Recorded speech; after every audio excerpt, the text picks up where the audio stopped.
Hello, bachcho. Let's read the question. And the question says, one of the statements of Dalton's theory is given below, and that statement states that compounds are formed when atoms of different elements combine in fixed ratio. Which of the following laws is not related to this statement? तो हमें बताना है कि कौन से इनमें से चार लॉज में से कौन सा जो लॉ है वो इस स्टेटमेंट से रिलेटेड नहीं है। यहाँ पर जो की कंसेप्ट आ जाएगा वो हो जाएगा basic concept of chemistry. Basic concept of chemistry का। तो according to the Dalton statement which we have, हमें क्या दिया है? Compounds are formed when different elements combine in fixed ratio.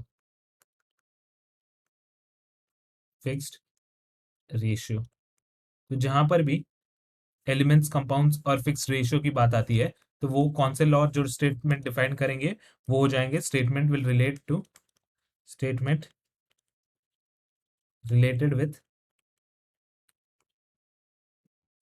Law of definite proportion, क्योंकि यहाँ पे रेशियो दिया है और वो डेफिनेट प्रोपोर्शन का यानी फिक्स रेशियो यानी डेफिनेट प्रोपोर्शन की बात की है। तो proportion and law of multiple proportions से रिलेट करेंगे। क्योंकि मल्टीपल प्रोपोर्शंस में क्यों? क्योंकि अगर हम देखेंगे तो कंपाउंड्स आर फॉर्म्ड, यहाँ पे डेफिनेट रेशियो का कंपाउंड्स अगर फॉर्म होगा टू एलिमेंट्स के तो उसको क्या बोलेंगे? Law of multiple proportions. इसीलिए कौन से जो लॉ है वो रिलेट है? वो लॉ ऑफ डेफिनेट और लॉ ऑफ मल्टीपल प्रोपोर्शन, ये दो जो लॉ है वो रिलेट करेंगे। इसीलिए यहाँ पे पूछा है नॉट रिलेटेड, तो ये तो इनकरेक्ट हो जाएंगे।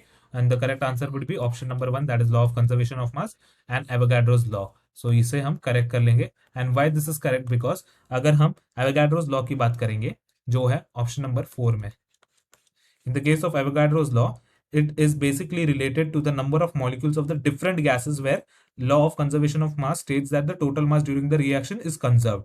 तो 4 and फर्स्ट के केस में क्या हो जाएगा? एवोगाड्रोस लॉ के टाइम पे Avogadro's law related to number of molecules of the different gases, whereas law of conservation of mass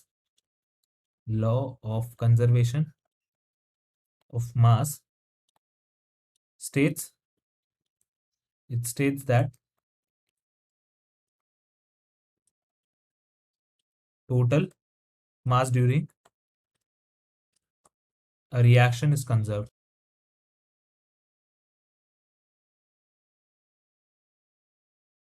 तो इससे हम कंक्लूड कर सकते हैं कि ये दो जो लॉ है, Avogadro's law, law of conservation of mass, they are not related to the statement given by Dalton's atomic theory. Hope you have understood it well. Best of luck.